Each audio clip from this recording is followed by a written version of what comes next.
about the haters. It can take freedom from a cold dead hands. We're locked in low for the last days. Cause living on American gangsters. Ready to die for this man. Consistent with new gender.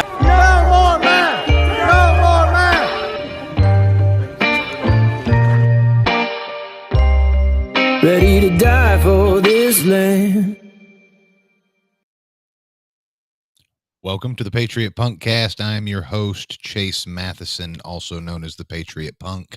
And I hope everyone had a lovely Thanksgiving with all their friends and all their family.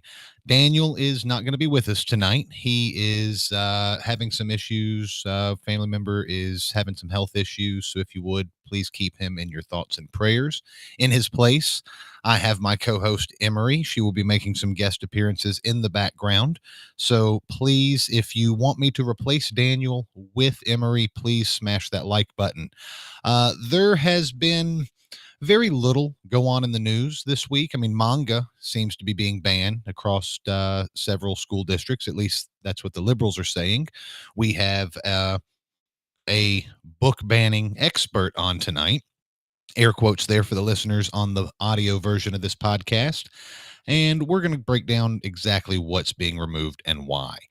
Then in Cumberland County, there was an individual who was shot by police. The TBI are investigating, and I've heard some rumors going around. I just so happen to know someone who knows this individual that is deceased, and I just wanted to kind of clear the air so that none of the rumors get started.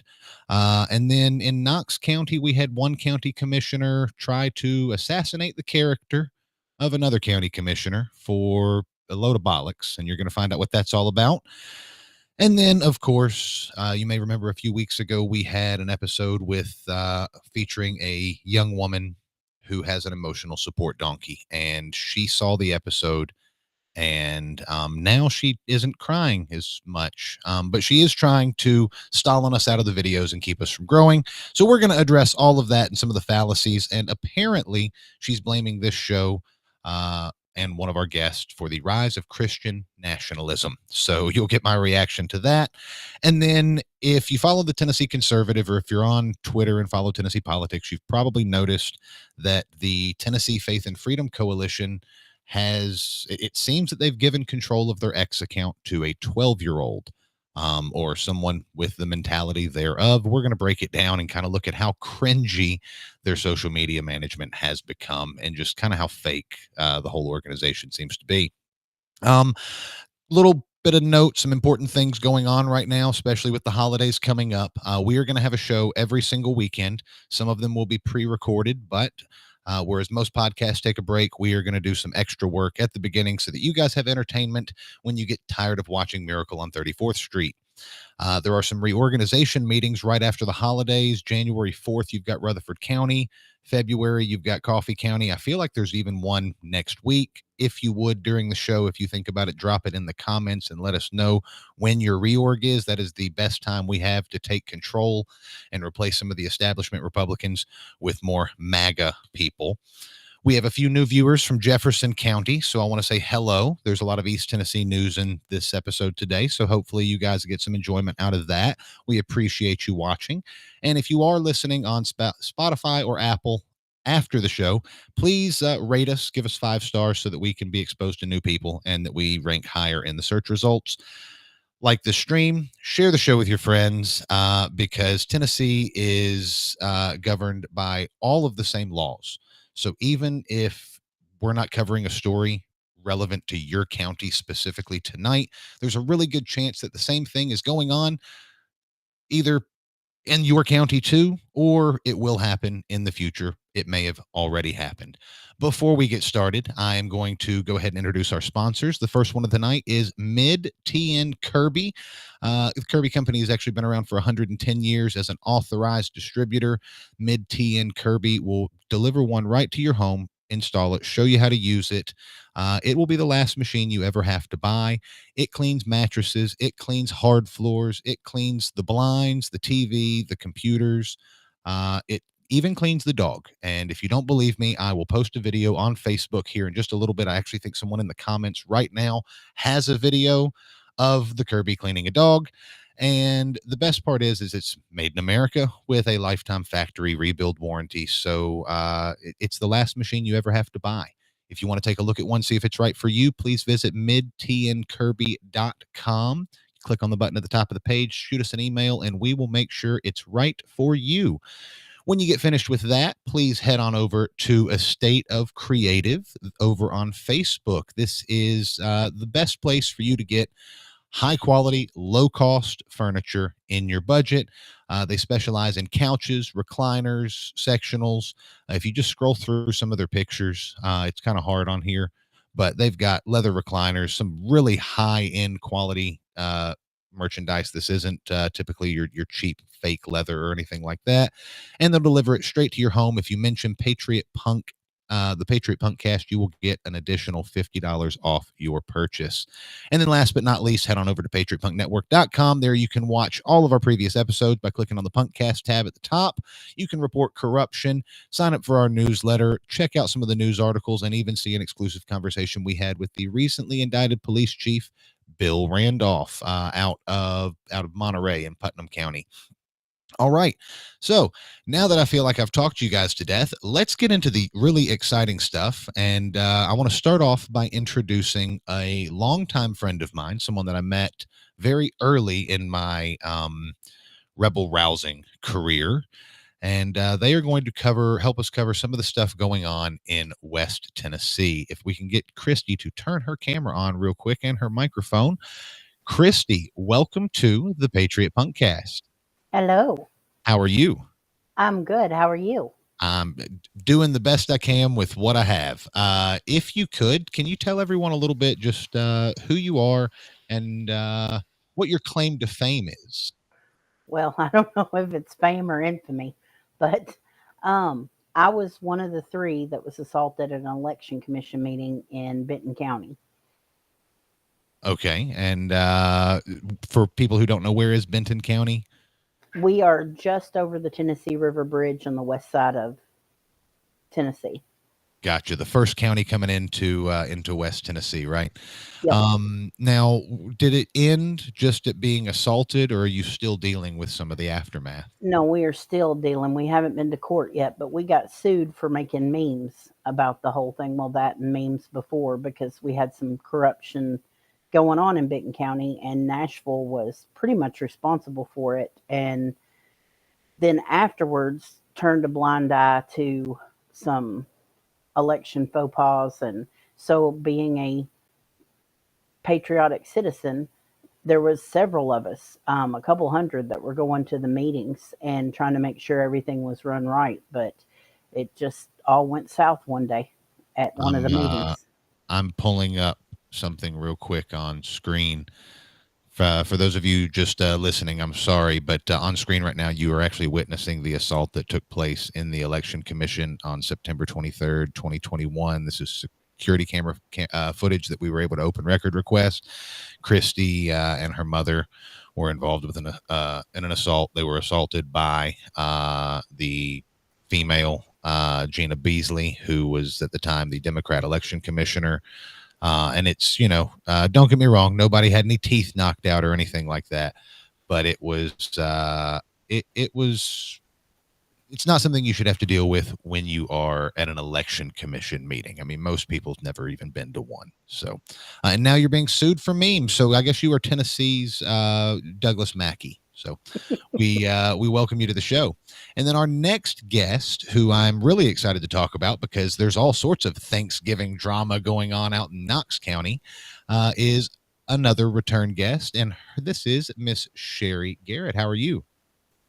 I'm doing great. Got the glare on my glasses. Yeah, lots of fun things going on here in Knox County. Oh yes. It's nice to have somebody from East Tennessee. Y'all are a little ways from me, so sometimes seems like Revolutionary War days. It takes a few weeks for the news to travel all the way out here.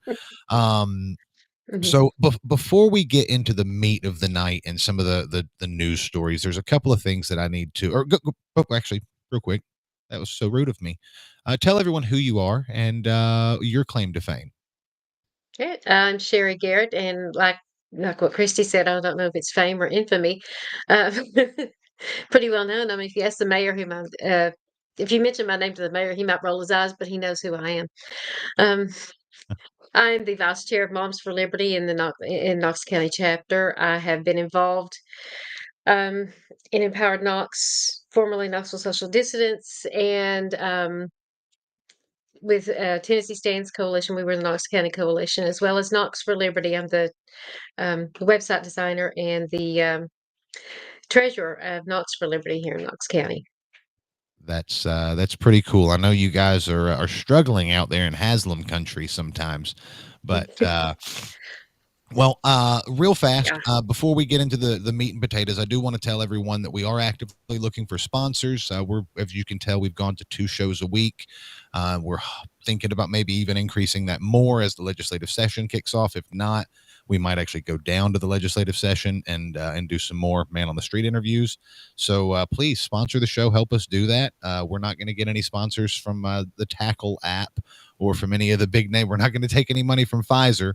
So also with Cyber Monday coming up, please consider going to patriotpunknetwork.com, clicking on the support tab and becoming a monthly member. After the show tonight, I will be sending all monthly subscribers an invite to a newly created members only Telegram group. It'll start off kind of slow, but it's going to be a place where we share members only content. We might even host like live discussions or something like that. Just trying to give back. And Wednesday we have How Punk Went Conservative coming out. So check that out. Okay, Cristy, I got to ask, what's with Benton County waters causing cancer? Well, we had a nice little wreck here the other day. I couldn't tell you because they're still under investigation as to whose fault it actually was. But there was 3 cars and a anhydrous ammonia tanker that tied up and got into a fiery crash at the River Bridge. Yeah. Which also happens to be where the main intake line for Benton County water is. And the tanker ended up rolling over it, crushing it. And honestly, I would have to say our boys in Benton County did a great job. I think they did have to wait, imagine this, on big government from Nashville to approve them fixing the water line because they had to drain the tank and then remove the tanker because it kind of rolled off into a part of the river there. It wasn't underwater, and it never leaked. But they had to get a crew in. I don't know why we don't have a hazmat crew in Tennessee, or if it was because the tanker itself was from Illinois, but they had to get a hazmat team from another state, and it took them a minute to get that and then get it done. But as soon as they got that part done, our Benton County water really worked their butts off, and the fire department, like they all did a great job. Well, where did the waters causing cancer rumor come from? Because I say that as a joke, okay? As far as I'm aware, the Benton County water is not causing anybody to have cancer. No, that's actually one thing, and I'm very proud of my mom for this. When she was one of the city aldermen, they took fluoride out of our water several years ago before the big push to do it is now. They did it, gosh, I guess it's probably been out 8 or 10 years, something like that. But I don't know, people get on there and they say all kinds of things on Facebook. Like I was reading a post today where somebody was asking why the water looked cloudy, and it's just air in the lines. If you let it set 5 minutes, it's clear as a bell after it comes out. But all the tests come out good, and I don't think anybody's getting water from that. Now they might be getting it from the dumps that we have around here, but they're not getting it from that. Well, that's good to know. I did not know that you guys were one of the counties that did not have fluoride. I know that's going to become a much bigger push now that Robert Kennedy Jr. is in, or hopefully going to be in wherever he's going to be in. Yet I don't know how the approval process is going. Did you guys hear right before the show that Hunter Biden has now been pardoned? No. Yes. No, yes. they're not surprised. I expected it. As of this afternoon, he's been pardoned for all crimes associated with whatever happened between like the 2014 and today. So, so speaking of things that could be covered up, now, for clarity, this is not going to be covered up, I don't think, but it leads us into a problem that I see happening all the time in Tennessee. So this is the TBI is investigating after a man fatally shot by Cumberland County deputies.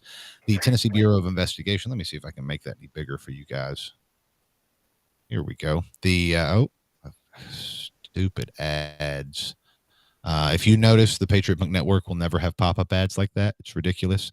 So Crossville, Tennessee, the Tennessee Bureau of Investigation is investigating after a man who was armed with a handgun was fatally shot by Cumberland County Sheriff's Office deputies, according to the TBI. Reading through this article, it seems that says that there was a call that was sent to the home because of a report of shots fired. And when they got in the driveway, they encountered a man identified as Rodolfo Daniel Lima, 22, who was armed with a handgun. Although the deputies gave several commands for Lima to drop his weapon, he refused to and then fired at the responding officers, the TBI stated. So it seems like this was a justified shooting. And, I hate that it's justified. I hate to say it that way, but, law enforcement officers put their lives at risk every day.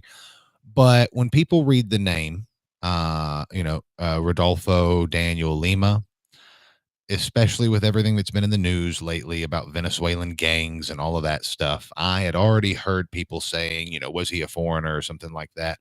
I have spoke to someone who knows the family, and he's not, may have, some lineage further up, but not associated with any Venezuelan gangs. And he actually has 4 or 5 children. So it's really tragic that this is going on.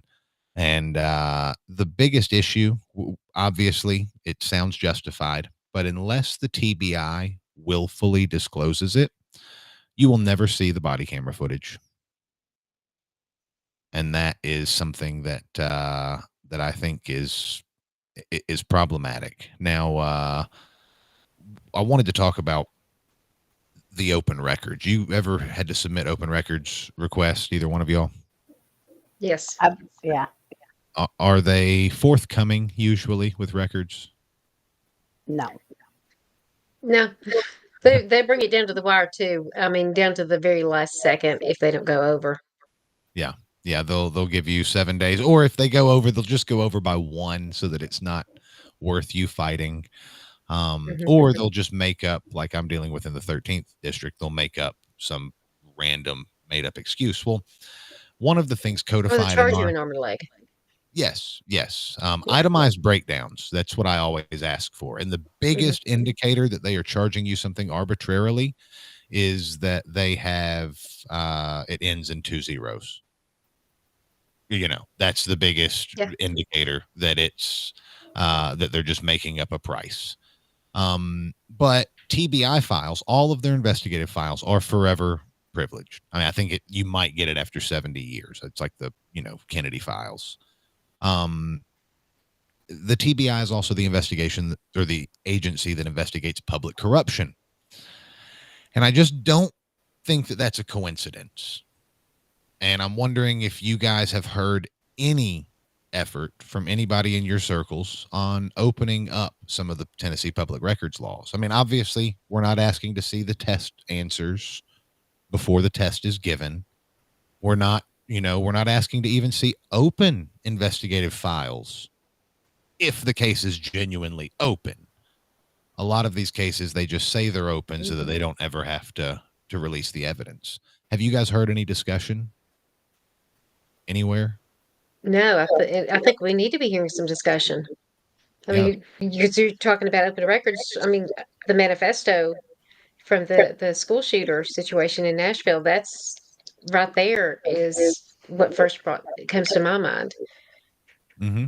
Yeah, the manifesto. And then you also talked about like the overcharging you. What do you do if they overcharge you? Let's say they give you, say, hey, if you want these emails, it's going to be $400. Well, we haven't really done anything. We've had that situation come up once, and they were actually wanted to charge us $250.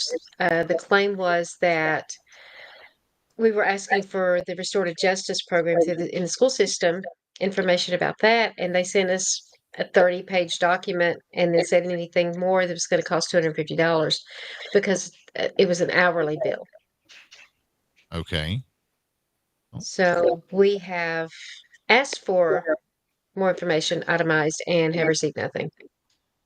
Yeah. And one of the things I've noticed is over the past few years, the Open Records Council has just stopped responding. So we don't, and if you wanted, let's say you prove, I believe it was Larry Eaton out of Athens, Tennessee, proved that he was charging the mayor's pay to review records on a day that the mayor was getting paid somewhere in a different county. And it was just so they could run the bill up on him. He proved it, and he was able to sue him. And I don't know if he ever actually got his money back, but in order for you to get your attorney's fees even paid, you have to prove that they were willfully non-compliant, that they knew they were supposed to give you the records and that they willfully didn't give them to you. And usually short them just saying, nah, I'm not giving them to you, it's almost impossible to prove that. So citizens are left, broke average citizens are left having to fend and pay attorneys. And now, Cristy, in your litigation, and I know you guys have gotten like some, friends and family discounts. How much have you guys spent total on lawyers? Probably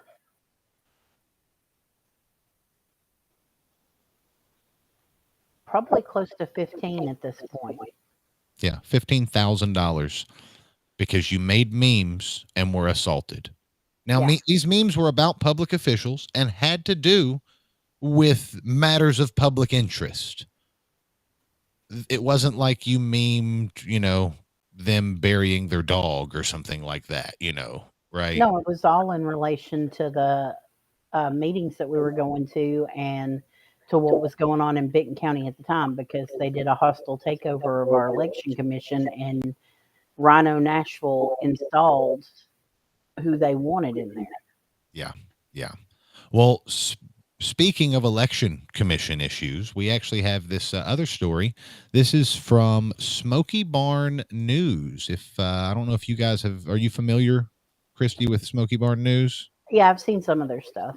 Okay. Have you ever heard of them, Sherri? You're a little far away. No, I have not. I have not. So this is for this north of Nashville, Robertson County, Springfield area.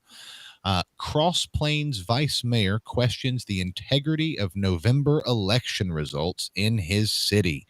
Now, Cross Plains, Tennessee is a pretty small town. I mean, I was looking at their voting records, and like county commissioner seat or city commission seat wise, the top person had, I think, 454 votes. And you picked 3. So like every person picked 3. So there wasn't a ton of people. Cross Plains is pretty small. Now if you can tell, this is a very, very long article. But it comprises 3 emails, and I'm just going to kind of skim through some of them so everyone understands what's going on. And then I want to get y'all's thoughts. Tennessee prides itself on being ranked number 1 in election integrity. Unfortunately, that is not the case in Cross Plains, Tennessee. They recently held an election for 3 city commissioner seats with 7 candidates on the ballot. My wife and I had several Cross Plains citizens reach out to us after the November 5th, 2024 election. They expressed their concerns, and to summarize, they basically found out that people from out of the city limits had been allowed to vote in their city election, and that 15 people had been refused to be allowed to vote who should have been allowed to vote. Now, they found this out after conducting an audit because of the complaints raised. And it seems that the vice mayor and one of the candidates seem to be under the impression that the election commission was going to take care of it. And that basically, hey, we found this, we're going to do an audit, or we've done an audit, we found this. So now we're going to turn this over to the state, and the Chancery Court is going to have to deal with it. Well, they ended up certifying the election results as is with 57 things. Now, to put this in perspective, I looked it up, and second place and fourth, and now first place had like 454 votes. They were going to win no matter what. But second, third, and fourth place were all separated by only 9 votes. And long and the short is that the Chancery Court decided not to intervene, obviously, without someone bringing a lawsuit. The election commission isn't going to do it. They've fulfilled their obligation, and there's a letter in here from the election commissioner in that area, Kathy, or the administrator of elections, Kathy Hamsley, and she basically says, hey, I did what I'm supposed to do, and I'll wash my hands of this. If she wants to challenge it, that is solely with, the candidate's option. And then they have an email, and this is a letter from fourth place, the woman who lost by, I believe it was 4 votes, when there were 42 people who shouldn't have voted and 15 people who could have voted. And she basically has taken what a lot of conservatives would consider to be the high ground. And she's decided not to sue the election commission at her own expense and not to sue the other 3 candidates, because she would have to sue them for accepting illegal votes also. And she lives it's a small community. Do you want to sue your neighbors? No. But I think that this is important to bring up, because this really shows the issues that we have with Tennessee elections. We are ranked number 1 in the country. That's so sad. Yeah, It is. yeah. So how big is your voting district? Which one of us are you talking to? Either one, whoever wants to chime in first. We've Knox County is over 500,000 people at this point. So we've got the county separated into 9 districts, the city separated into 5 districts plus 2 at large or 4 at large seats. And what So about it's pretty big. What about Benton County? We're tiny. You're tiny? We just had an city alderman election for Camden, which is the seat. And it was about the same numbers you were just talking about. So you're talking about 500-600 people maybe vote in an election. Probably a little bit more than that, but maybe 1,000, something like that. Yeah. It's not very big. They blame it allegedly, and this is coming from the letters, so take it as is. They're saying that they found the issue was 1 poll worker. How many poll workers are in Knox County? Just ballpark, Sherri. Oh, several hundred, I would think. Several hundred. How many in Benton County? I know one of them has rainbow hair or rainbow suspenders, but yeah, honestly though, she's pretty cool. That's cool. Let's see, we have 6 districts and probably maybe 6 per site. Okay. And have you ever had any issues with your local election offices making mistakes or? Oh, yeah. Huge. Actually, not the last school board election, the one before, it came down to the Big Sandy, I believe they're the 6th district.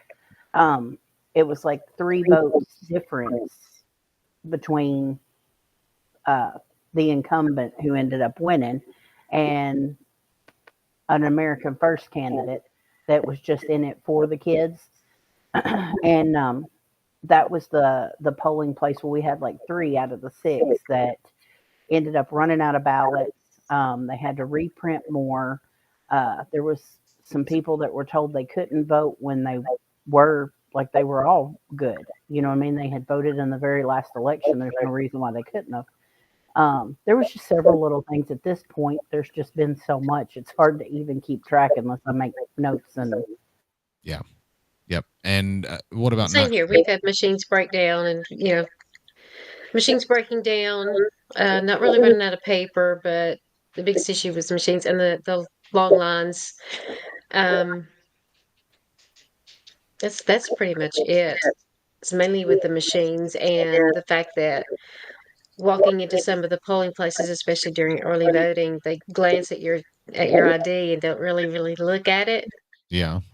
Yeah. Yeah. That's at least there's the process. Like I feel like if they're looking at IDs, people are going to have to actually, it is going to be rare that someone cheats unless you have one poll worker or one person that's nefarious. Now, in this case, it appears that person may have just been misinformed, didn't know, had the wrong book. It was a mistake. They don't give a lot of training. And a lot of the time, the people training them don't have a lot of training either.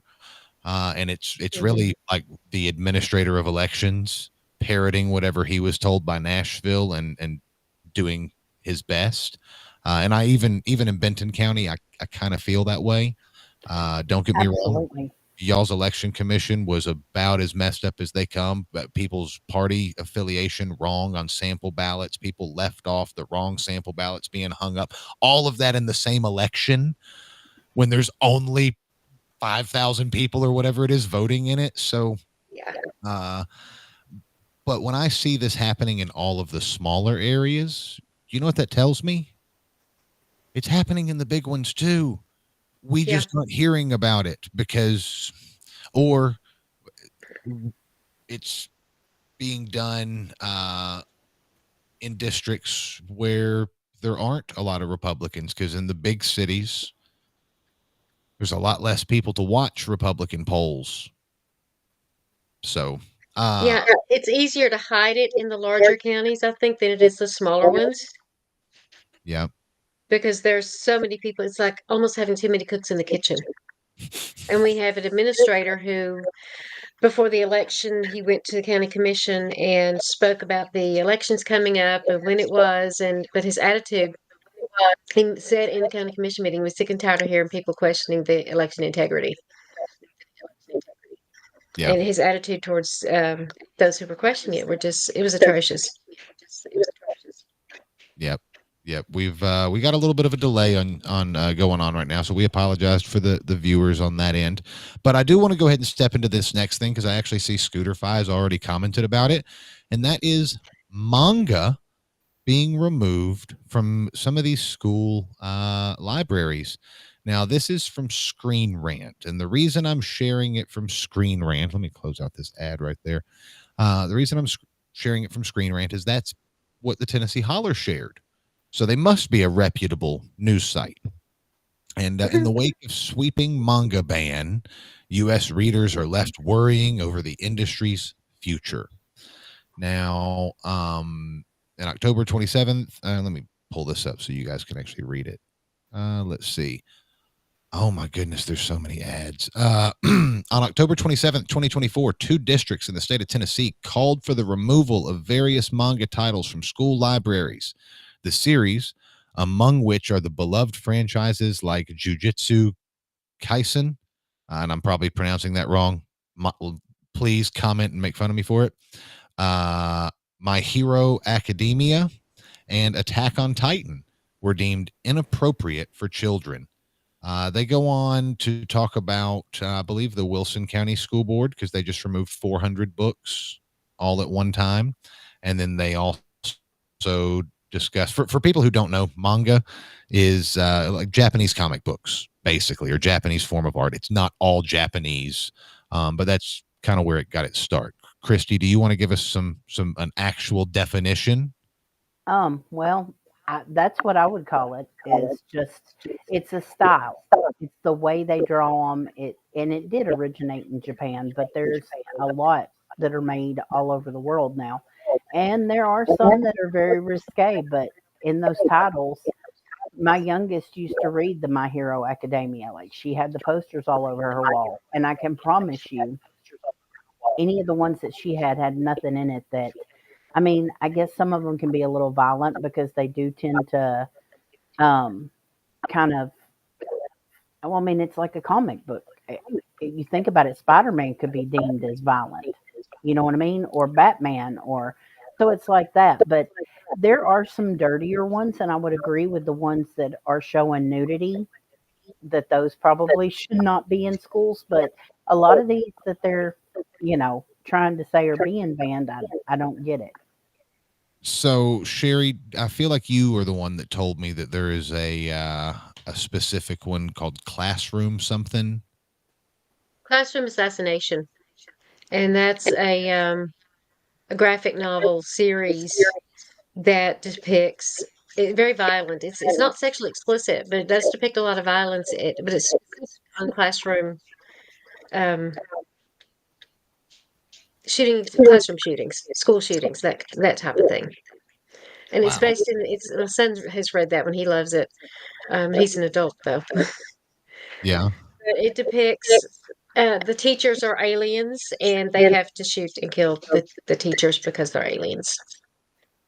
Okay. I'm not talking about Mexican or Chinese. I'm talking about outer space.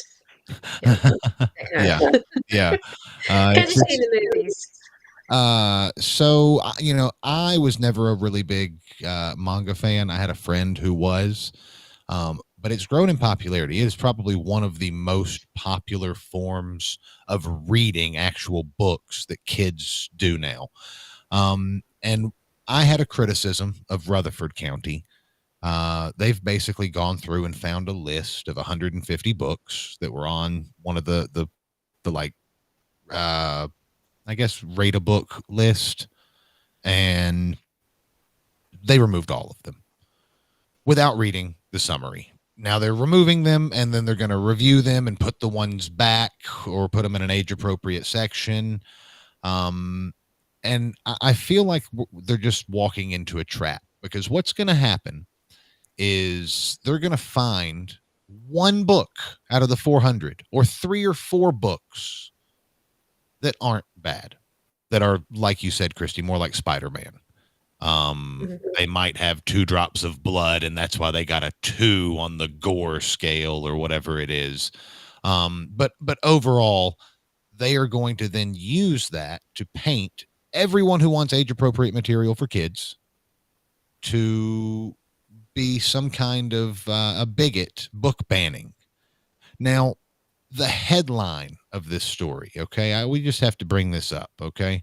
In the wake of a sweeping manga ban. That word right there. Is anyone banning books? No, we're asking for age-appropriate material.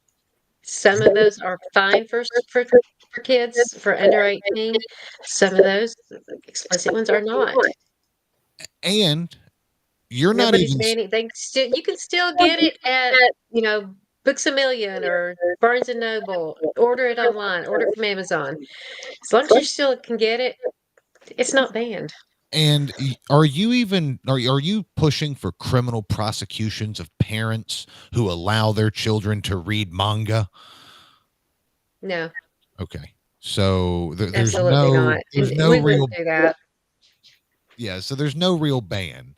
But what concerns me about this, and maybe just a suggestion, and I'm going to get eaten alive by the little kids in the comments, and I don't mean little kids even now, but U.S. readers are left worrying over the industry's future. Now, why would removing it from school libraries hurt the industry's future unless the industry is solely reliant on these library associations buying all the books and pushing them out? Do they not think that the free market will sustain them? That's a good do- question. Either that or it's just sensationalism. yeah, yeah. It's and I think that's what it is. Is it's just pure sensationalism. But I also do believe that there's a lot of manga series that a lot of parents and a lot of kids, you guys are now the comic book banners. Which is I call it funny. anime in book form. Yeah, yeah. And anime is it's another one of those things where you can have some, I mean, it's still cartoons, but it's decent cartoons. But you can also have some anime that is very, very graphic. I want to get this comment from Scooterfy. He said he is frequently buying manga out of Goodwill, and about half of it is homosexual stuff that does not have good resale value even on eBay. But I feel compelled to grab them because they're $1 and I'm guessing it ends right there, but I'm guessing knowing Scooterfy, he probably doesn't want, those books on the shelf for kids. Maybe that's not what he was saying, but please finish off with whatever else you had on that, Scooterfy. I'd like to complete the thought there. But so are you guys out in Knox County banning any manga? No. Actually, manga hasn't come across our radar here in Knox County. We still have the explicit books and the sexually inappropriate books but I haven't seen any manga in our school libraries. And some of the worst books aren't even in our school libraries. We do have some graphic novels. Yeah. Now, That what are don't fall along the genre of manga. What are some of the other titles that are coming out? The books that you have seen actually be banned that are maybe cartoon and hand drawn. Well, Knox County hasn't banned any or pulled any from their shelves. Knox County Schools has not. But the ones that have been most vocal about have been genderqueer and fun home. Okay, I know that some of the districts have removed some that have like full frontal nudity, and that's the kind of stuff that a lot of these books, one of them in particular. There's an NPR article that I pulled up, but it's called Perfectly Normal. Here we go. Let me pull this up real quick. Yeah, that's the one. Okay. That's not manga though, right? That is not manga. That is actually, it's in the juvenile section of our public libraries. Yeah. And that one actually have not found in our school libraries. So I'm thankful for that. Okay. But it is in our public libraries. It's in the juvenile section. And it is a book it's a sex ed book for 10 and up. Gotcha. Is that what caused some of the drama over in Knox County? If so, we'll save it for later. It is one of the books that I brought to county commission because it was explicit. Gotcha. Okay. Scooterfy did clarify. He says it is worth spending $1 to keep them off the shelves. They keep putting them in the children's section, and that's, Goodwill. I have worked there, so laugh at me in the comments if you want to, but they don't have time to read those books. If it's cartoony, it's going in the kids section. So maybe check what your kids are reading. Cristy, do you guys have any of those issues out in Benton County? They've banned all of them in Benton County, but they haven't all of them. They're not allowed to have any of them in the library right now because as far as I know, now this is coming from my 16-year-old who came home upset because she took it when they said that they were banning them out of the school and that they weren't allowed to have. At first they were talking about not even letting them wear the clothes because she has a couple T-shirts and stuff that she likes to wear. But I don't think they went that far. But yeah, I don't think they have them in the library. But I don't know if anybody has checked on any of the others, like Lawn Boy or the one that you guys were just talking about. Yeah. Of course, mine's in high school, so it's a little different. Now the one you were just talking about, that's not age appropriate. I don't care. That's up to the parent. They should be talking to their kids. Mm-hmm. But as far as like the violence in the mangas and stuff. And the ones that I was talking about weren't even talking about shooting teachers. You know what I mean? It's just they are heroes, My Hero Academia, so they have to go fight the bad guys. Stuff like that. I don't understand how the violence in that is even as bad as John Wick, but everybody lets their kids watch that. Well, and it could be that they're in elementary libraries or something. And now here's the thing. I read a book about Superman. It's like a 500-page chapter book when I was in 3rd grade. And that's why I spelled all the cuss words right on something and got in trouble for it. Okay, that's how I knew damn had an N at the end of it. Pardon my language, guys. But, I don't disagree with parents making decisions for their kids. But if I had gotten that book at the elementary school library, my parents would have still blown a gasket because they are the gatekeeper of that exposure for kids. It's not up to a government employee to do it. Yeah. And I think that's a pretty big issue that we're dealing with. There's another story coming out of East Tennessee, and that is the Pigeon Forge Fire Department is now able to use digital alerts to tell drivers to slow down and move over. You guys have one of those fancy flash displays in your car? I don't. I do not. My husband does, but I do not. Yeah. Well, now they said it can now send digital alerts, the fire department, to some drivers telling them to slow down and move over.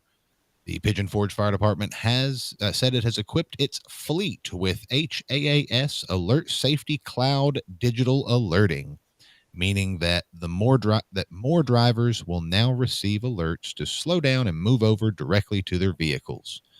Currently, compatible Volkswagen, Chrysler, Dodge, Jeep, and Ram vehicles can receive the alerts. Additionally, Mercedes drivers who have opted into Emergency Vehicle Alerts beta program can receive the digital alerts. Basically, they're saying that, you already have to pull over for emergency vehicles, but this will now notify vehicles up to 30 seconds in advance. It will pop up that fancy little text on your screen right there. Okay, so that you can read it.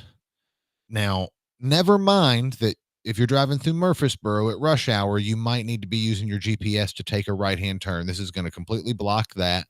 You're going to have to dismiss it, even if you already heard the thing.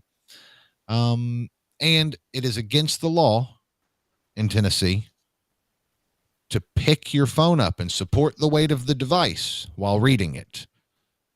So it's dangerous. In fact, they have banned that activity because it is dangerous. However, now, how is looking down at the screen to read it any different?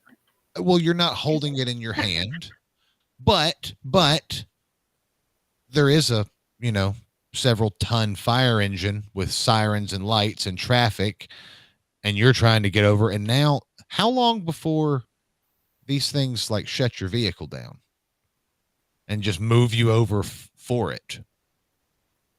Or move your That's vehicle scary. over. It is. Now, I think there's some pros to it too. I mean, they do say it, could. Have you ever been next to a car with their music blasting? They probably can't hear the fire truck. Yeah. So, but my thought is, have you ever been on a road trip and you're getting to the chorus of the song and all of a sudden Google Maps comes on? Turn left in 1.1 miles. Turn left It's in irritating. 3/4 of yes, and it goes through all the good parts of the song get cut out because they're telling you to take a left or a right. I can just picture it, wee in the background, and then all of a sudden your music cuts down.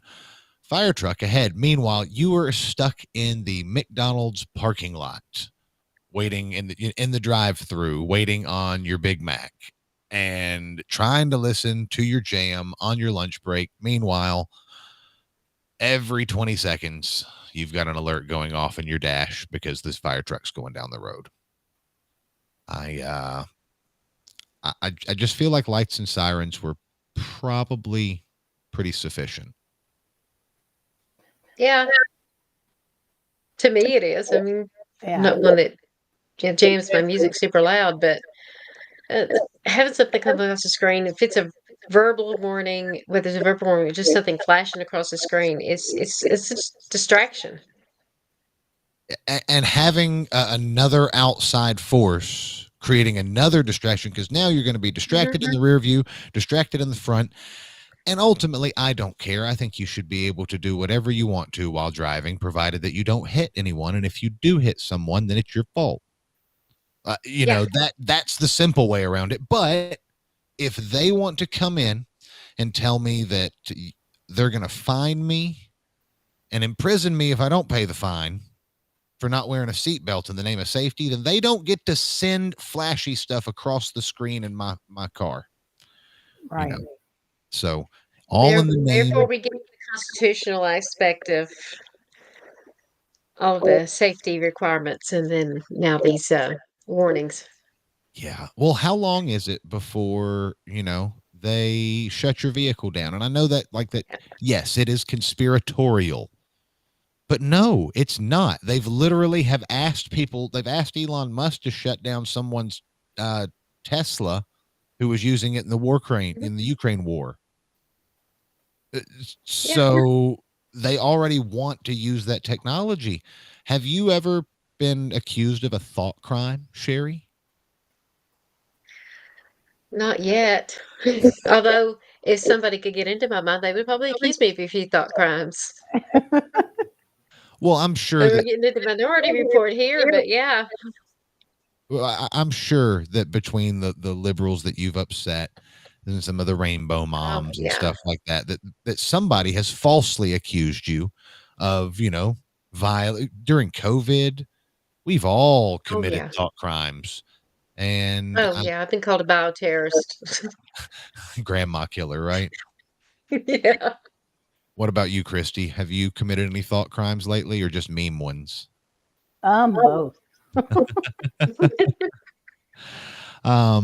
Where else do you think this could be headed? I mean, if they're already, don't get me wrong, this is, of all the things to complain about, this is at the bottom of the list. Okay. I might be upset on how much money they spent. It doesn't mention that in the article. But where could this kind of technology head? Well, outside of cars? I don't know about outside of cars. I was just going to say I had heard that they were trying to come up with, or did, maybe it got derailed, but a way that the cops, when you go by, if you don't have your seatbelt on, it'll alert them. The car basically will send out a signal, which I'm still mad at Barbara Mandrell for that bull crap. I just think about how this kind of technology, for school buses, that, if they're going to do this for the fire department, how long before there is a statewide grant to install these on every school bus? And then how many more, no offense to my California viewers, but how many more Californians have to move here before then it's a law that your car must be equipped with the receiver? Yeah. Yeah. And see, when the government spends money on a program like this that is only minimally effective, and when you go to the HAAS website, like crashes are down 22% or something like that, and it's like, that doesn't even make up 22% of the cars on the road, dude, between Chrysler, Dodge, and Jeep. I mean, like, this is Ford country in a lot of places. There's, Chevys, plus most people drive an A to B car. It won't make it to point C, but it will go back and forth from A to B. So when they invest this kind of money, my next thought is, well, how are they going to get the maximum return on their investment? Obviously, I hate them spending money that has a weak return. But in order for them to get a maximum return, they're then going to have to force you to receive this. Would you allow them to put it on your car? No. No, absolutely not. How long before the But like you said, they're going to force it. Yeah. Yeah. This is I believe this Pigeon Forge. I believe it's their pilot. It's likely their pilot before it goes statewide, and then they're going to require it. They like It's going piloting. to cost the consumer money to have to install this. Well, they 'Cause you like, have the screens to be able to do that. yeah. And not only that, that's what English Rob was just mentioning, how long before it becomes mandatory.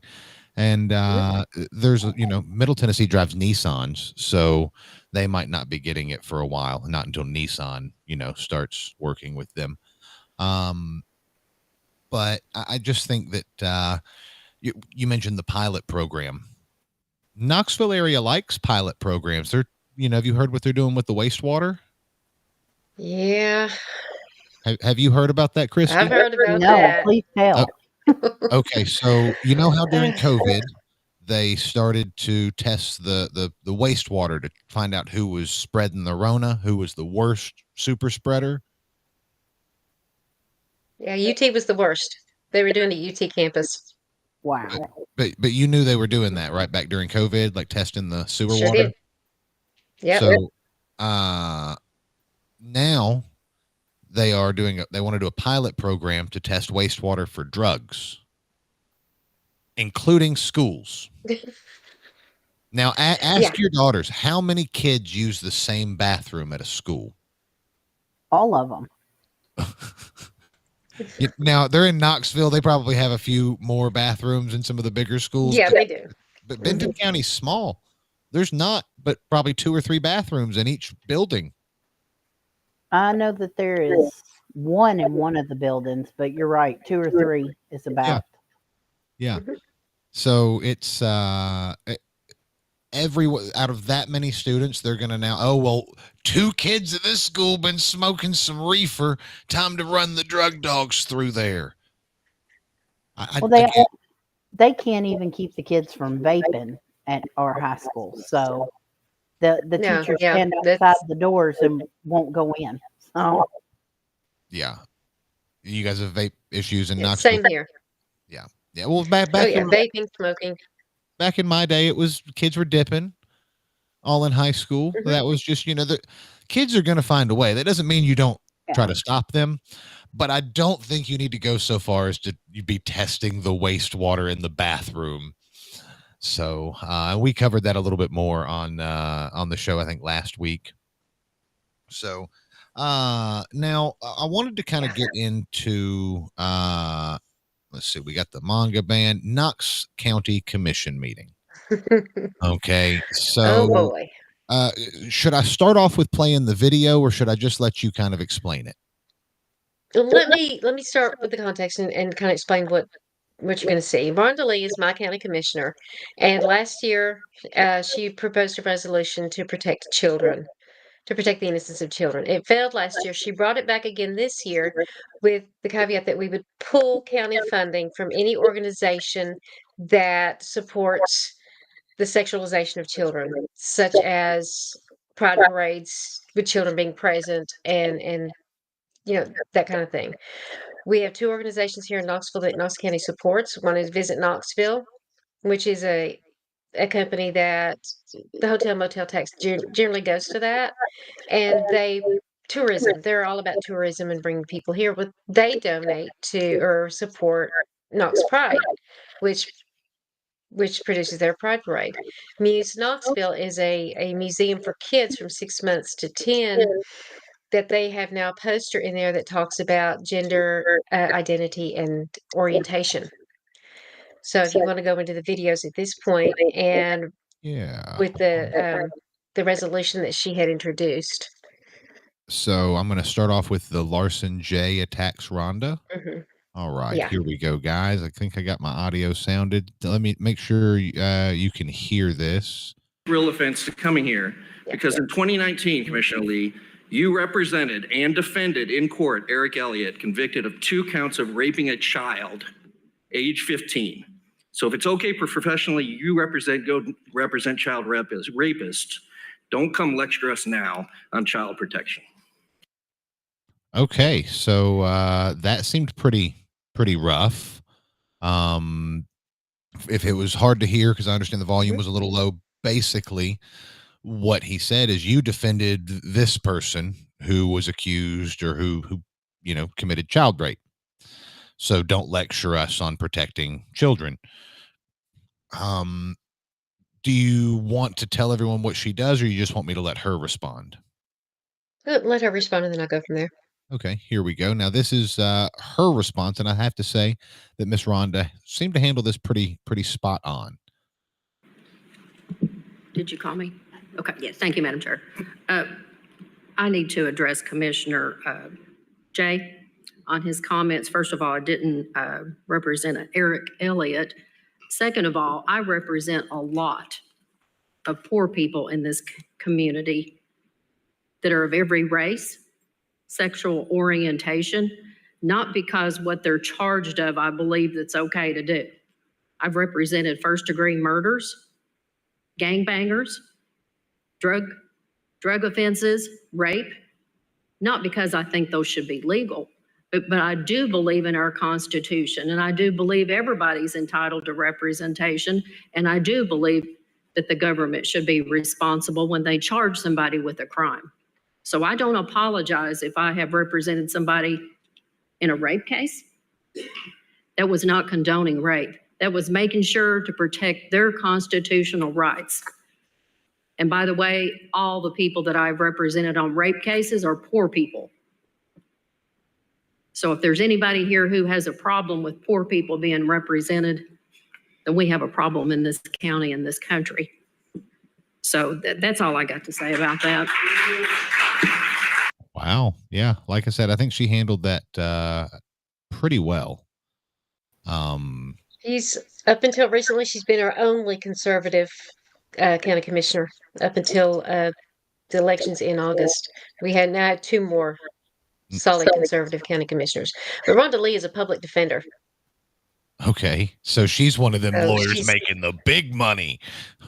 Oh yeah, she's making the big money, all right.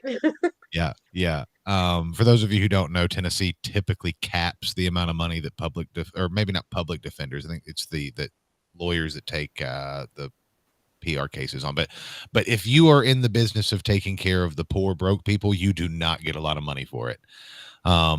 You're definitely not making the kind of lawyer bucks that some of the chosen sperm make. So what's going on? Why did he start this character assassination, trying to use the woman's job as a lawyer against her? This was the second time she had brought this resolution up. She was fighting hard, along with our District 9 County Commissioner, Andy Fox, to pull money from these organizations that were promoting the sexualization of children, promoting drag shows in front of kids and pride parades with, explicit men walking down the street, scantily dressed, shaking themselves in front of kids, lining the streets. It's like Chuck Berry's song. Yeah, exactly. And no one was saying, and I said this when I spoke too, no one was saying that we need to not tell parents that they can't take their kids to this. Nobody's saying that. But what we were saying is our tax dollars should not be going to support this. Yeah. We have a huge homeless problem in Knox County right now, and our tax dollars are not going to help those poor homeless people. But they're going to support these organizations. Is that homeless? And our 501c3. Is the homeless thing still under the bridge over there? Like, is it still, or did they move it? They're pushing it. The city mayor, we have separate Knoxville City and Knox County mayors. The city mayors pushed a lot of them out, so they're spreading out into the county in the areas that weren't there 10 years ago, and much less even 5 years ago. Gotcha. So it's become a county-wide problem now versus just being in the city before. I know that I was there about, 6-7 years ago, 8 years ago, and you would drive underneath that bridge, and it looked, there are sometimes well over 100 people just camping out, needles all over the ground. There were, some parts of Knoxville have some really bad overdose problems.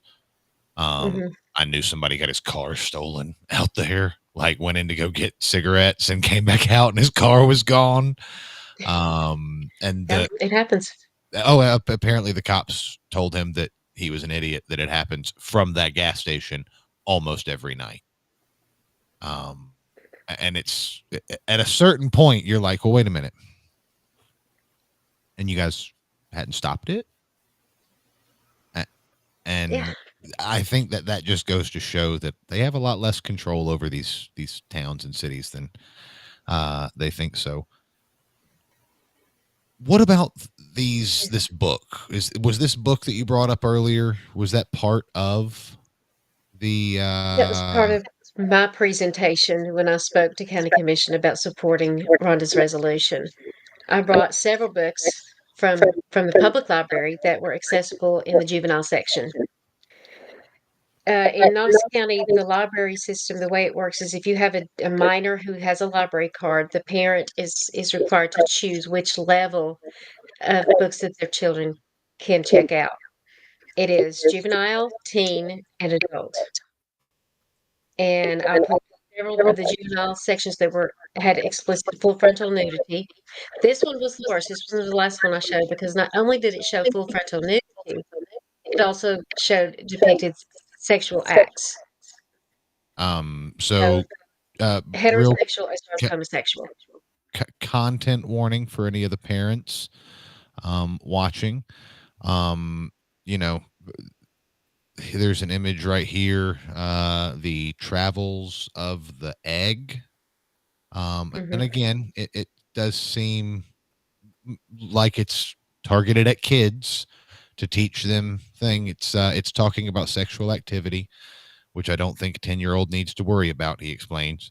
Over the years, many parents who share this sentiment have asked for the book to be put on in a restricted section of the library. Is that basically what you guys are asking for? Yes, we are. And we're asking their tax dollars not to be going to buy those books, but we're also asking the books that are there that they be placed behind some kind of parental permission wall.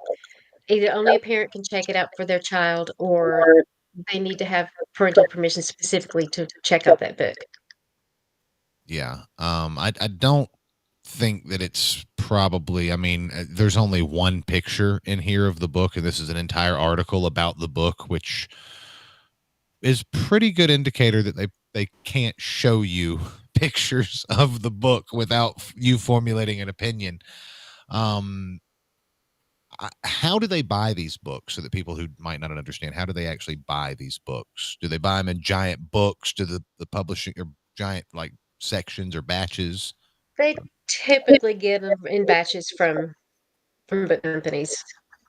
Gotcha. Scholastic readers, for example, where some places school system gets a lot of them. When it comes to children's books, they get them from Scholastics, and they'll get them from book dealers. And they have to pay for these, both the school and the public libraries? Yeah. Yeah. Now, that particular book I've not found in any of and I've looked through all the elementary schools because they have their online catalog they're required to have by Tennessee state law. I've looked through all of the elementary schools and that one is not found in any of them. That's good. I still don't know. It's about half of our public libraries, juvenile section. Yeah. And it's definitely not an 18-year-old up book in terms of who it's targeted at. It's definitely targeted at somebody with a rudimentary young understanding. I don't know that we want any government employees or people in authority other than parents initiating those kinds of discussions or giving access to that's my biggest issue. Like, don't get me wrong, I can be liberal. Like, if you're a parent who believes that your child is mature enough to watch rated R movies and do whatever, more power to you. I was watching Tales from the Crypt when I was like 3 and Leprechaun. Like, I had a very unsheltered childhood, but it was all done with, well, this is, it's a movie. Well, here's how a movie's made. There's actors, there's lighting, there's a camera, and at the end of it, so it's not real. And there was a mature discussion. Some kids can handle that. Some kids can't. The librarian is not the person that gets to make that decision for parents. Exactly. That book in particular, I think, would be a great book for a parent to get to teach their child. However, that book does go into depiction. It talks about trans rights later on in the book. I was going to say, I think that's the 4th edition or something. Like they've done an edition every time the social justice warriors change. So speaking of librarians, okay, it has come to light that the woman with the emotional support donkey used to be a librarian. I don't know if she still is, okay, but if you guys were here a few weeks ago, you will remember this lady. See of what unfettered Christian nationalism can do to your local government. Okay, so for those of you who did not get to see it, this is one of the women who, after the November election, okay, she made a video with her giant emotional support donkey. In fact, I'm going to try to find it, the video real fast just to show it to you. Here we go. Yeah. Oh, it didn't pull up. Come on, what are you doing? Okay. Well, we'll pull it up here in a second. But she has this giant blue emotional support donkey that she's crocheted. Admittedly, she crocheted it so that people would talk about it. So we are going to oblige her and talk about it. But she took umbrage with Joe Padilla being on our show the other week. And the reason she took umbrage is because Joe gave his opinion on her emotional crying breakdown where she said things like, sorry for the white lady tears. And overall, it's just really cringy. I understand that to go viral or anything on the internet, you have to be a little cringe, but it's bad. But I want you to watch. She just accused us. She just accused this show of being part of unfettered Christian nationalism. And I want everyone to understand that now, to be a Christian nationalist, you no longer have to be Christian. I And started to say, aren't you an atheist? yeah, so I am the first, at least in Tennessee history, I am the first atheist, Christian, dual citizen nationalist that I've ever heard of. You should be honored. I should, maybe she will crochet me a donkey. But all right, so I just want you to listen to some of the issues that she has. And secondly, if you are in my community, maybe a little call to action. So, right, so I blacked out the two hosts of this podcast because they don't deserve any airtime. They Do you hear that? We don't deserve any airtime. Oh, yeah. are not elected officials. Now, this man right here, Joseph Padilla, he is. And I think this might be the first time I've ever said his name. But since he felt emboldened to go on this podcast, and as you see here, take a little stroll through my Facebook page, which all of these are public. But since Okay. I don't want to make you guys watch too much of this, but let me ask you a question. If you record yourself, okay, if you decide that you're going to cry, so you wake up in the morning, get ready, set your camera up, get the lights going, and then cry for attention on the internet, like produce real tears. Why are you upset that people watch the video? Why are you upset people are talking about it? You obviously did it for attention. Did you guys have any crazy loco loonies cry or have emotional breakdowns after Trump won? Yeah. Yeah, oh, talk yeah. about it, but yeah. Go on. You got spill the beans. Spill the beans. I can't. You'll get me in trouble. Oh, come on. Spill the beans, Sherri, then. You got to give us some gossip. Come on. I haven't known anybody particularly locally, but I've seen the posts that people just going nuts about Trump and how, oh my gosh, it's gonna be Nazi Germany. We're gonna go into concentration camps.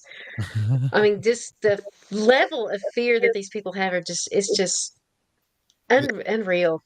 This right here we go. I just found the video. Okay. America. What's such a cute My donkey? emotional support donkey with me. I went to bed last night before the results were in, but it wasn't looking good when I fell asleep. Look at the hair all messed up. Okay. So she wakes up, she records this video. Now the other thing I want you to notice, okay, is look how many shares that this has. 165, 136 comments, 1,400. She is getting attention. The emotional support donkey is working. But I just don't know that how many of those do you think are people that agree with her? Like real people that actually think it's the end of the world. Versus It's probably I a would whole say lot more less than a conservative. quarter. Yeah. Cristy, go first. Oh, I sort of say it was probably a whole lot more conservatives making fun of her. Yeah, that's. You said what? Less than a quarter, Sherri? Yeah, I'd say less than a quarter because too many people be making fun of her. I mean, I would. But I've seen because it's all over YouTube and even over Rumble, all these videos coming up of conservatives making fun of these liberals with their set up camera, set up tears, and it kind of makes me wonder how many takes did she have to do before she got it right? Well, I'm really, really glad you brought that up because in one of the other videos, hold on, let me pull this up real quick. Okay, so we brought that point up on the show last week, is how we feel sorry for these people. The part she won't cover in her videos is that we are truly empathetic. If you have been lied to the point where you have to cry into an emotional support donkey and you're so unstable that you have to record yourself having these kind of breakdowns, because there was also like a counselor from Sumner County was also featured in that. I genuinely feel bad for you. Now, don't get me wrong. No matter how bad I feel for you, I'm not letting you steer my car because you have made some terrible decisions and have piss poor judgment. But like, I do feel bad for these people. Well, so once she started dogging us and she Stalined us out of her video, blacking us all out, we took Daniel's video where he like put the music back to it and was making fun of all these people looking for attention and mixed it in with her video, to which she responded with this.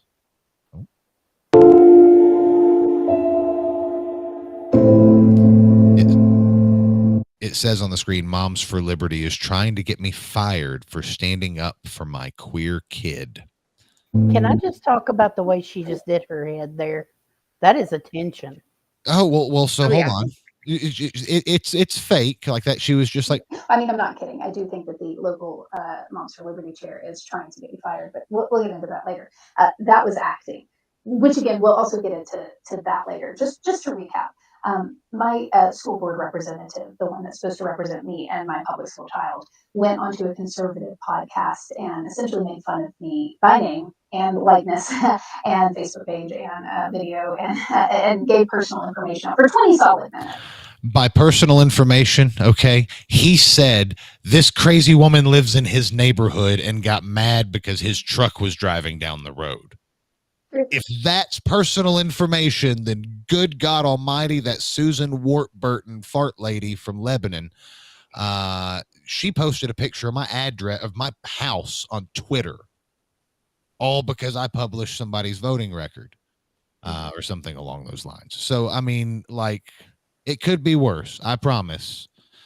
And then the conservative podcast is really having a heyday with this, posting all kinds of pictures of me and videos of me. But I just don't. Well, yes, you're telling people that a show ran by two atheists is the problem creating Christian nationalism. Is leftism a mental illness? Am I wrong in thinking that it's not, and that some of them? I think it's definitely a mental illness in some of them, but I think others are just like this one. It's an act. Well, do you know what job? What she's saying is an act. Guess what job they were trying to get her fired from? Oh, would it be acting? Yes, it would be. Now, hold on. I'm going to see. She gets to it here recently that another community member, again, shortly. The chair of our local Moms for Liberty group, commented on one of those posts. Let's take a look. So, of course, any kind of Democrat on the internet is a paid actor. So, Yeah, but no, in this. Oh, shoot. Well, hold on. Dang, I've been sitting there playing it. Here we go. My local Moms for Liberty chair said paid acting. Let's take a look. So, of course, any kind of Democrat on the internet is a paid actor. So, my local Moms for Liberty chair said paid acting. And then, who would pay for performance like that? And then the part down here is really interesting. So she's using screenshots. Now, first off, she's blocked me. So I don't get to watch any of these really entertaining, fantastic acting videos that she makes anymore. Unless someone sends them to me. I'm sad. which please keep sending them to me, guys, because they are definitely entertaining. And you know what? If this is where acting is going, I understand that they're worried about being replaced by AI. So if this is the new form of entertainment, I'm not going to block out her channel or whatever. Her name's like Lindsay or something like that. Probably not hard to find her. She's the chairwoman, or she's the secretary. I apologize. Secretary of the Wilson County Democrat Party. And she's an actress. This is what she means by trying to get her fired. Ask Blank Agency. That's my agent. I do have an agent, and then she included the Moms for Liberty chair included a link to my agent, presumably not to have the tens of followers of this conservative podcast to go and tell my agent I'm doing a great job. No, it's to get me fired. I love how she just assumes it's to get her fired. I mean, I've talked to Amanda, and Amanda does not want to get her fired. And I don't really think that they're going to fire anyone who in acting that is leftist. I mean, Yeah, this seems to be a prerequisite to be an actor is to be a leftist. You know, There's so few conservative actors anymore. Yeah. Now I do find it very interesting. Where is hold on here. Let me pull this up, because acting is not her day job. Okay. Acting is her other job. So any guesses what her day job might be? School teacher. Oh Lord, I hope she's not a teacher. Well, so if there's a CNN article from like 2019 or something like that she used to be a librarian. I'm not sure if it's in the school or anything like that. Who knows? But that doesn't surprise me at all. But no, I recently discovered, and this, for the record, this is in no attempt a way to get her fired at all. I'm just not surprised. Here we have the Office of Faculty and Medical Staff Engagement from Vanderbilt University. Okay.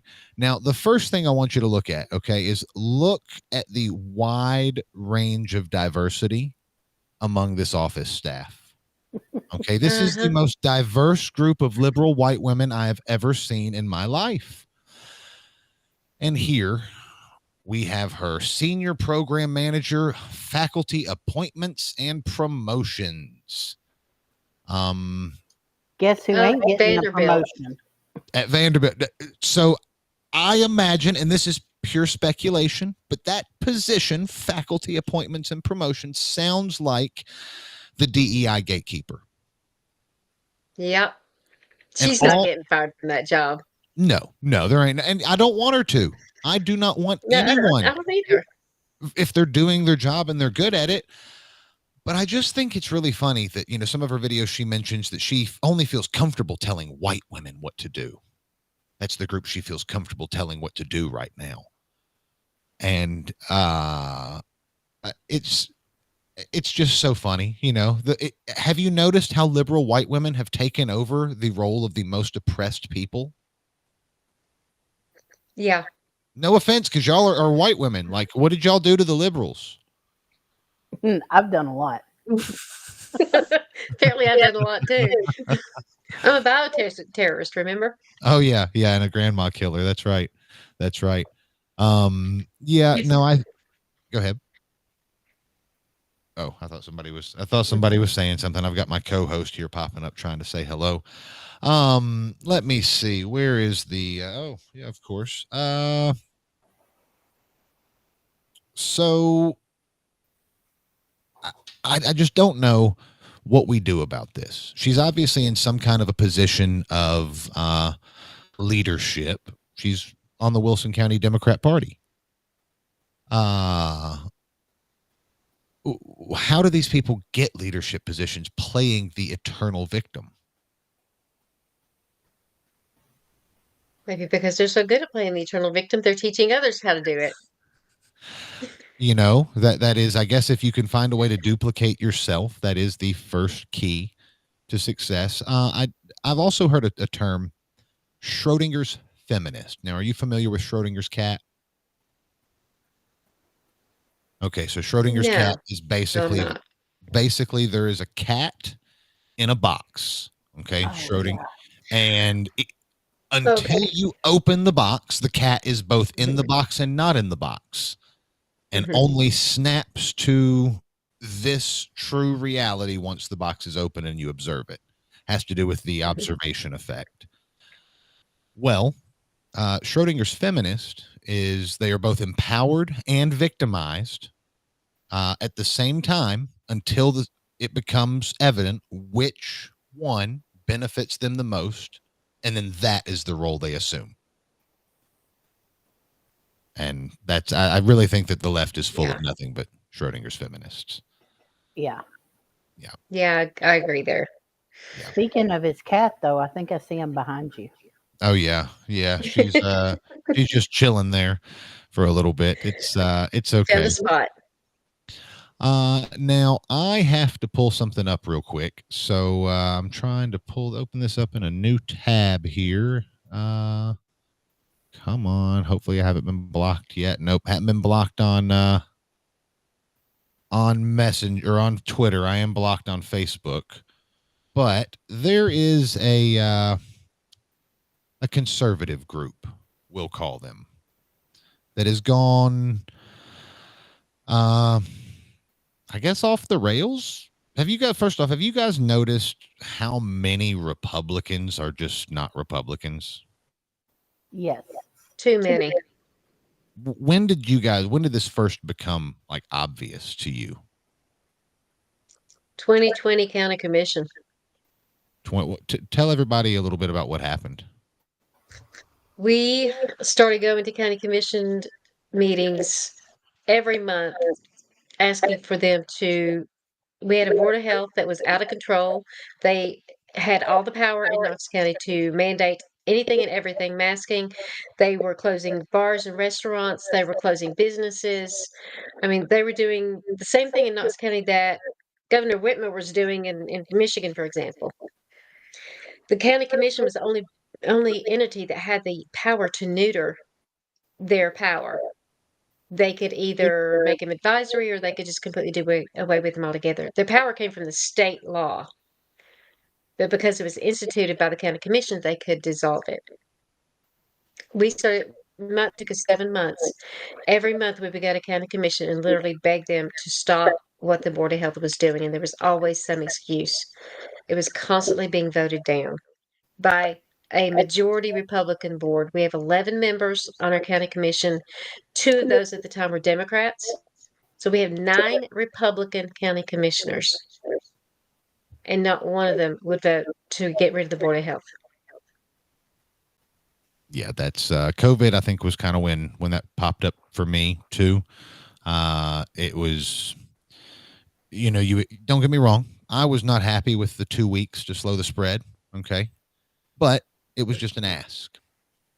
When they started shutting down bars, calling people selfish, handing out like essential worker cards and stuff like that, that was when I was like, wait a minute. I thought they were meant to be limited government people here. And we quickly learned that's not the case. Well, through that, there's been a lot of rebranding. Okay. And one of the things that I've came across this week is this fact was the reason for the show is Thanksgiving drama. So I noticed this post right here. I'm going to pull this up from the Tennessee Conservative. Okay. If a fake, ineffectual group masquerading as grassroots that's funded by Tennessee RINO leadership abruptly changes their X handle to your name, how flattered should you be on a scale of 1 to 10, and what does it mean? And they are referencing the Tennessee Conservative Faith and Freedom Coalition. This is a pretty weak troll, if you want my thing of it. They're basically changed their name, the Tennessee's Faith and Freedom Coalition, which is a nonprofit ran by at least one Aaron. I think the second Aaron may have stepped away from it. But they've got a fantastic legislative history. And we're going to break that down here in just a second.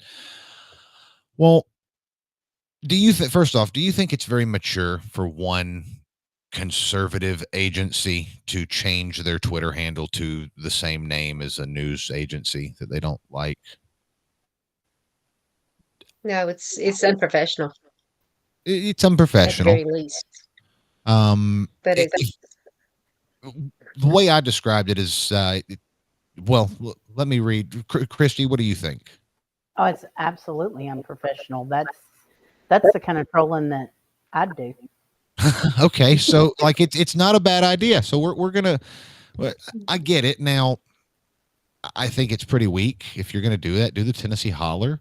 They got way more followers, and you're gonna like actually appeal to people unless you're genuinely trying to steal it or you have a grudge, which I feel like they're a lot of the time they really do when you look at who all's involved. Well, it's funny because I'm trying to find where is the response here. There is a response from the Tennessee Faith and Freedom Coalition that was meant to be right here, where it said, took you long. Here you go. Wow. Took you long enough. Oh, shoot. Okay, here we go. Wow. Took you long enough. You have the IQ of a gerbil. Sleeveless, effeminate thug Brandon.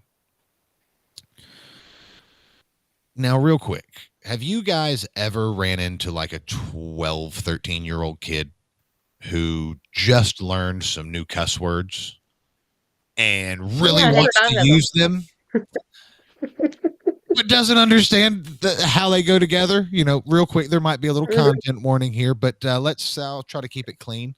You know, they want to call you a mother butt sucking penis head or something like that. And it's like, hey, you obviously were given a dictionary. And I wonder if I can actually bring it up because it's grok. Here we go. So what I actually typed it. First off, what do you think of when you hear a sleeveless, effeminate thug? Oh, come on, the mental pictures here. We need some help from the audience here. Come on, tell us what comes to mind. Antifa? Yeah. Okay. Brandon doesn't a bully? Yeah. So I picture muscular bully. Well, so effeminate. That's the first off, sleeveless. I don't understand. I mean, like I understand what he's trying to point at is like some thug with no sleeves on. But that is like the antithesis of effeminate. So I was confused. I actually had Grok try to come up with pictures. Okay, that's one of them, and it doesn't really look like Brandon Lewis. Okay, that doesn't look like Brandon Lewis either. That maybe a little closer because the hair's the right color, but that's still. And I haven't found. I could not get. I mean, I don't know why it gave me that picture either.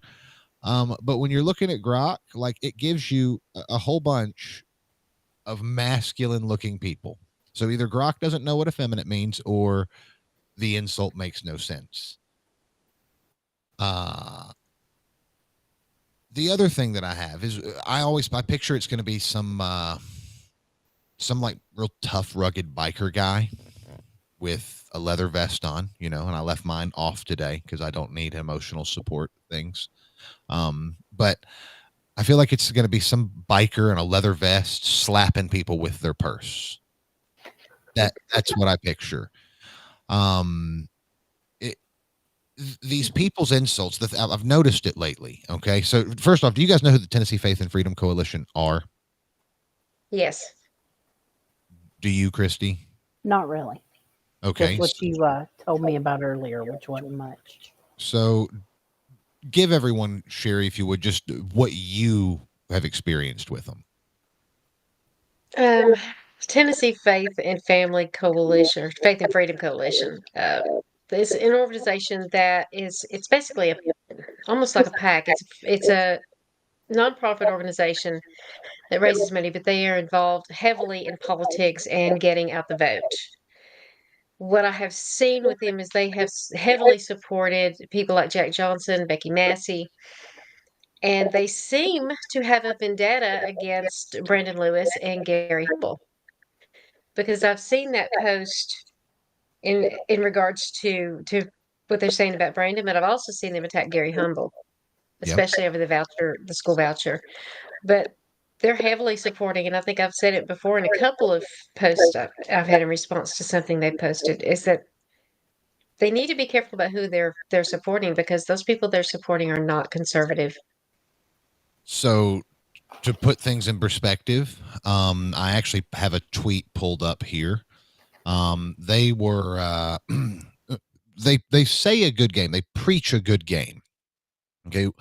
We're working to build the America First conservative movement, not destroy it.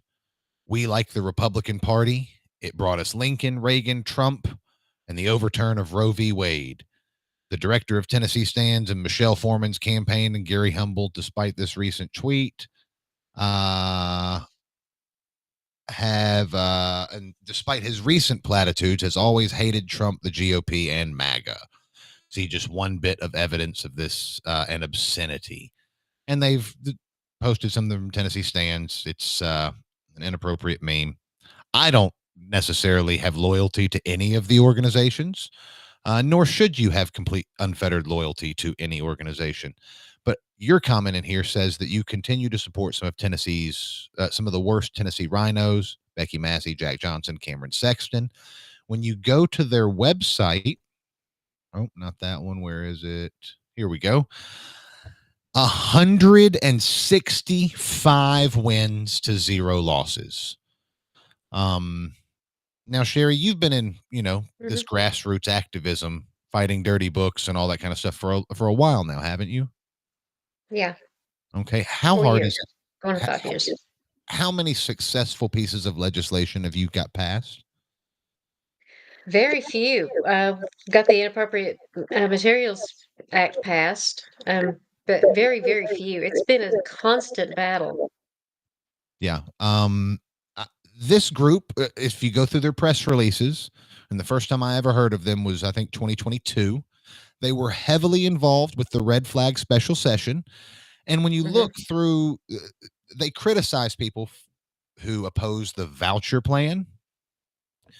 And they tell people that the only people who oppose the voucher plan are people that associate with never Trumpers and all of this stuff.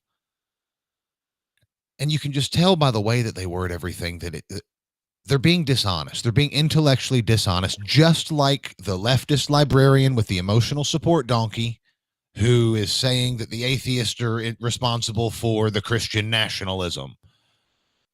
And they went through and they attacked people. Be careful who you associate with. Okay, never Trumpers, rah, rah, rah. Well, a couple of weeks ago, we talked about Michael Lotfi with Americans for Prosperity, who endorsed Nikki Haley. And if you go to the Tennessee Faith and Freedom Coalition's Instagram, you will find that they criticize people's association with never Trumpers on the same feed in the same year that they promote events where the speaker is Michael Lotfi and where they partner for events with AFP. And when you look back at it, some of the people that are involved in these and that have promoted their events, Pamela Furr. When she sings, the event's over. Okay, I'll let y'all figure out why. But it's it's all the RINOs. It's the establishment, same old, hoping that they can somehow benefit either their ego or their pocketbook by passing these legislations. And anyone who says that they've passed 165 pieces of legislation is either lying or they didn't do anything. They're just riding the coattails of whoever they've gotten on board with. And they seem to promote a lot of stuff involving Jack Pfizer Johnson. Yes. And when you look at who started it, Aaron Spradlin started it. And I think they've had a falling out. Aaron Gilbranson or something is also big in it. And these are people, Aaron Gilbranson, Cristy, one of the reasons I'm glad we got to have you on is because he worked for the Tennessee Star for a short period of time. And we tried to get him to cover your lawsuit issue. They have a massive following. I know a lot of good, honest, hardworking conservatives that listen to the Tennessee Star. And I don't think the Tennessee Star is like a bad person or that any of these people individually are all evil or all wrong all the time. They're Republicans, so there's going to be things that we do agree on. But they told me that it wasn't relevant, that an issue involving ES&S voting machines and a hostile takeover of your election commission using inappropriate, if not immoral and unethical means, that resulted in 3 women getting assaulted, charges being filed, and a $300,000 lawsuit over memes of a public official was not timely. Have you guys been alive the last 4 years? There's like 5 trending topics that all happened in there. But who was at the center of your election scandal when it got to Nashville, Cristy? Of the Mark Goins. Mark Goins, and who else? Who else knew about it and did nothing? Trey Hargett. Yeah. Two of the most establishment guys out there. And when you look at the AFP, you have Michael Lotfy. They're always, like I've mentioned a few episodes ago, they've got Red Ivory strategies. When you look at some of the candidates that they support, it's the same candidates that sold you the bill of goods on the fake constitutional carry. Because like I covered in episode 62, we don't have constitutional carry. Everyone who picks up a gun is committing a crime until a cop says you aren't. And all of that was rebranding of constitutional carry, much like they were trying to put out on the red flag laws.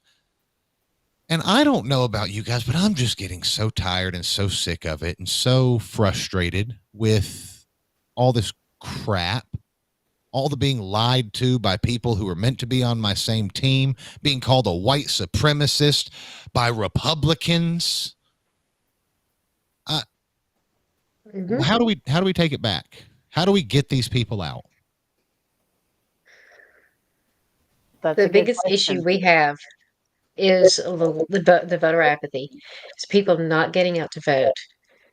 I mean, yeah, we had an election in November. We sent, and I believe we sent a message not only to Washington, but we sent a message to our local and state officials.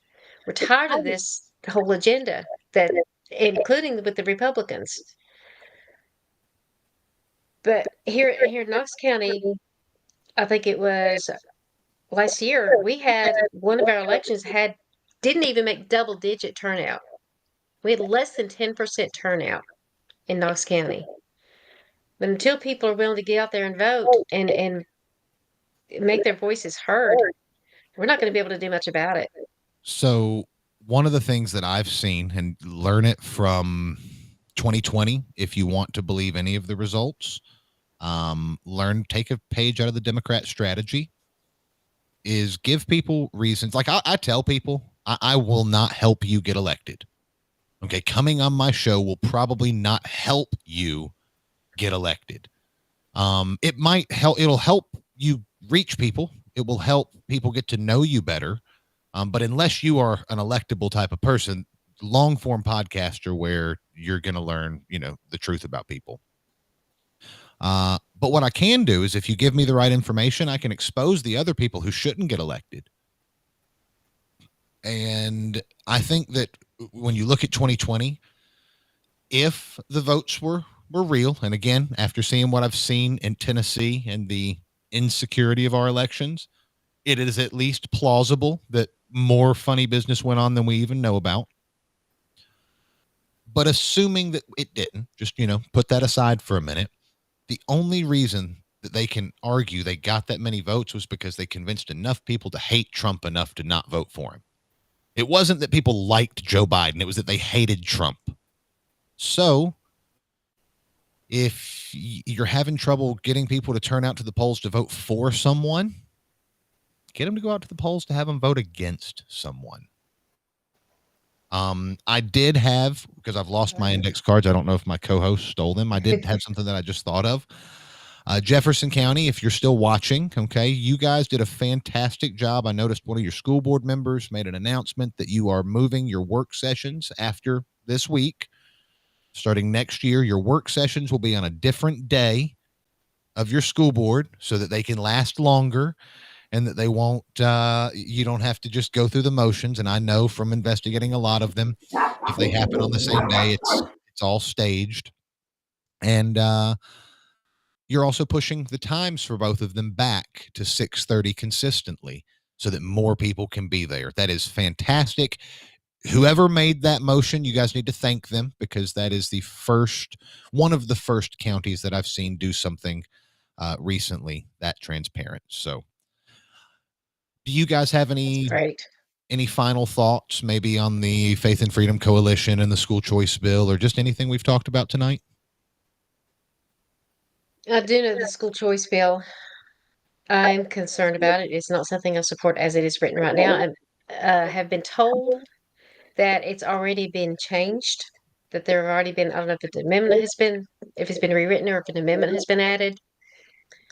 But I can't support the voucher program as it is. It's like Gary Humble mentioned, and I think Brandon said the same thing. It's going to take 196 years for it to affect all students. You're doing something that's supposed to be freedom for all students in Tennessee that's only going to be helpful, if at all, to less than 2%.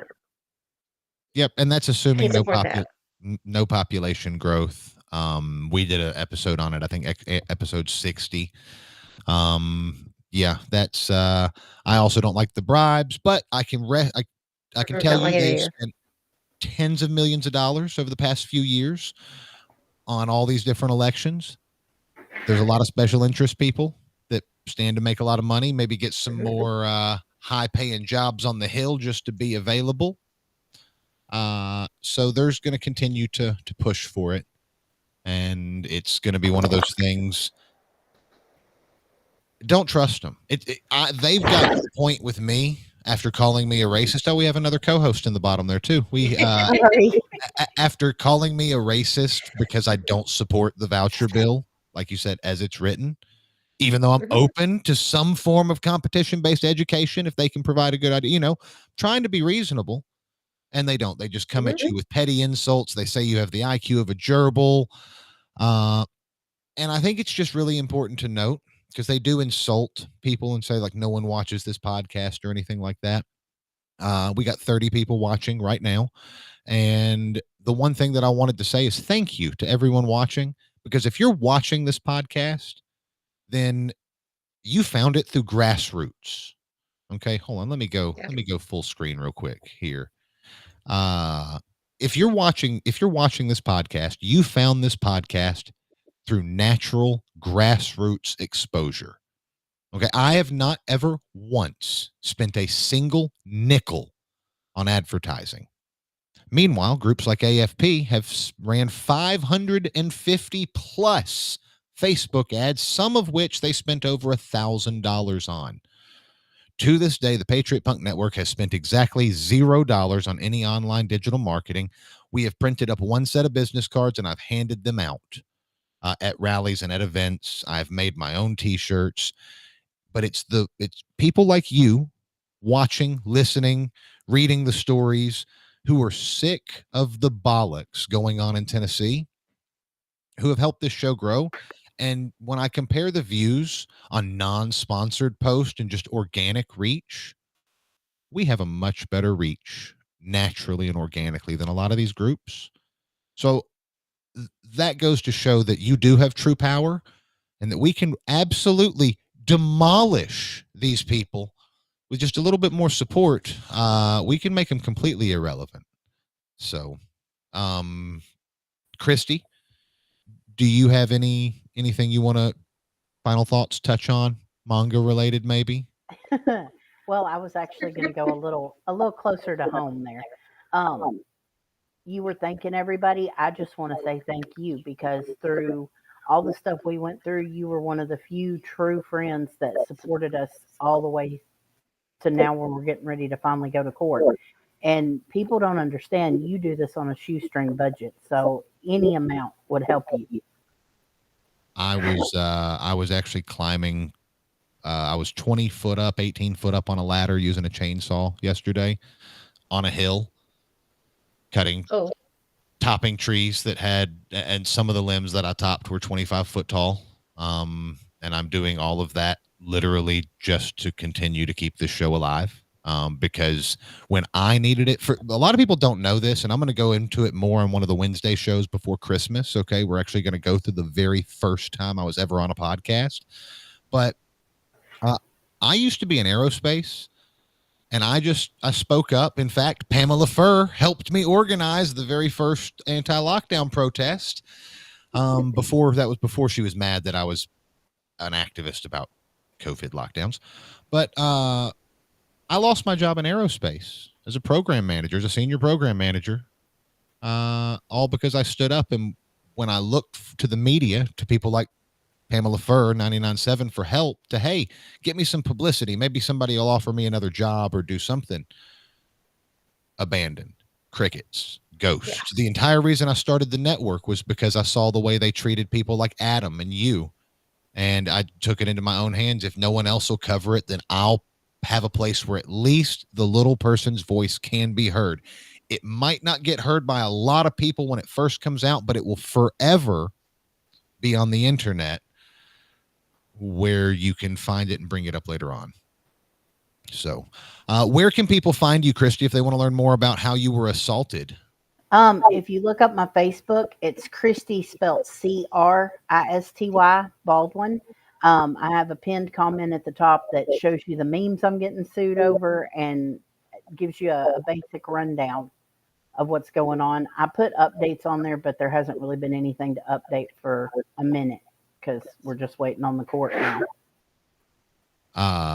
That's awesome. I have a super chat from Scooterfi here that says, thank you for not leaving my message half unread and making me look like a commie. Absolutely. Well, you were doing the Lord's work, sir, removing the dirty books from the Goodwill children's set shelves. You know, you should make an entire channel doing just that, like, documenting your visits. So I encourage you guys to check Cristy's page out. The entire Benton County Fight Night is on Rumble on my page. You can check that out. Sherri, where can people follow you if they want to follow Knox for Liberty or learn more about what you're doing, or maybe learn more about some of these dirty books? Well, you can find us on our website, Moms for Liberty, Knox, KNOX.com. You can find out all about our books and when we're meeting and things like that. Knox for Liberty, knoxforliberty.org. That's Knox, FOR, liberty.org. We're having a meeting Monday night, so just come and check us out. It was great, two great conservative, true conservative organizations. Because remember, just because somebody says they're conservative doesn't mean they are. Yeah, that's dead on the head. And conservatives are allowed to disagree because, I'm critical of conservatives, but I think if you refuse to be critical of someone just because you like them, that's not right. That doesn't make for a better world. So we don't need emotional support donkeys. Well, I mean, hey, but you know what? If she wants to make me one with a mohawk, I will put it in the background because I could use some of those views. I mean, I guess maybe I should get one and cry on camera.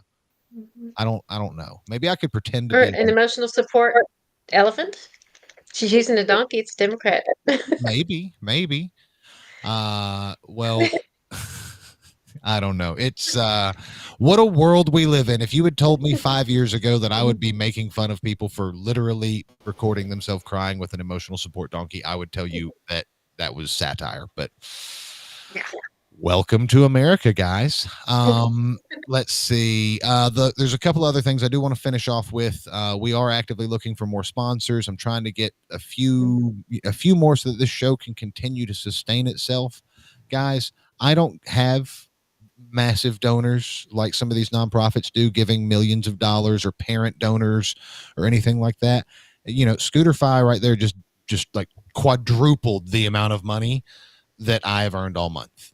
Okay, well, I guess December 1st isn't really a good day to do that, but that little thing right there is that genuinely makes up a good portion of some of the regular revenue of being an independent journalist not being paid for by big pharma. So Cyber Monday's coming up. If you are a monthly subscriber and you have signed up, I'm going to go through here as soon as we wrap up and I'm going to be sending you a group invite to that members only Telegram. That is where we will be sending out. You'll be able to talk to me more. We might have some after shows here in the future. We're also going to release maybe some behind the scenes content or extra videos, things that we don't necessarily want to take time to edit a whole bunch of, won't fine tune, but give you some behind the scenes action. So yeah, it's been a whole lot of fun, guys. I really appreciate you being on. Thank you for having us. Yeah, Yes. thank you. And good luck in the lawsuit. Good luck with everything. And tell the that lady Rhonda in Knoxville, don't let people bully you from a position of weakness like that. Anytime that they use lowbrow attacks like that, it's quite pathetic. So never And mind. he's running for mayor. Oh, this election is going to be fun. Yeah. Well, guys, never mind the bollocks. And until next time, watch the Patriot Punkcast. Bye.